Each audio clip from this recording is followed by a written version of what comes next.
Now, in Pakistan, an Islamic cleric has been accused of deliberately framing a young Christian girl facing blasphemy charges. Imam Khalid Chisti appeared in court accused of planting burnt pages of the Quran in a bag belonging to a 14-year-old girl called Rimsha. The teenager, who is said to have learning difficulties, was arrested 2 weeks ago near Islamabad. She was accused of desecrating the Quran, an offence which carries a life sentence in Pakistan. Prosecutors claim the cleric said planting the burnt pages was a way of getting rid of Christians from the area. Well, earlier I spoke to Aiza Umar, a journalist based in Lahore, and I started by asking her what sort of reaction there's been to this development.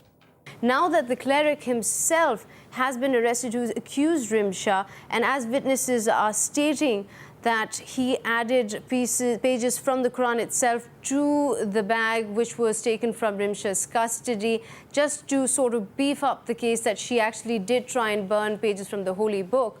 It is indeed an interesting reaction from the crowd. While there is support for Rimsha, not just from the liberal groups, but there's also now religious sections that are supporting her. So we're looking forward to see how this unfolds in the court. How vigorously are blasphemy cases being pursued by the authorities in general now? Well, you see, blasphemy cases in itself is a sort of a very sensitive area to go into, and governments are usually very wary when they deal with something like this. It's primarily because the public is very sensitive about the issue in itself.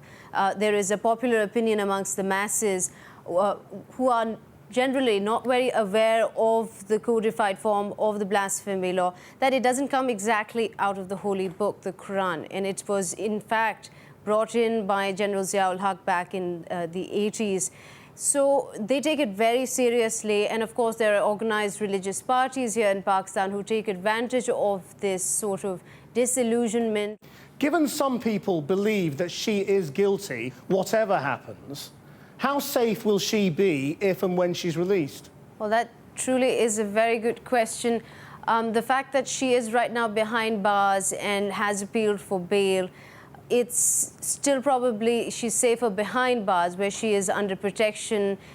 There is, of course, in the past been many cases where there have been angry mobs that have tried to take justice in their own hands. Very recently, just a few months ago in southern Punjab, an incident took place where a man who was believed by the police to be mentally unstable desecrated pages of the holy book, and a mob immediately gathered. Even there was a religious cleric of the neighborhood who came up to the people and said, please don't try to take justice in your hand, let the police take care of it. But they overpowered the police forces, took the man out from behind a jail bars, and burnt his body in the middle of the square. Now, this is something which is a very real threat. So whether Rimsha will be safe once she's outside, it's a good question. We certainly hope she would.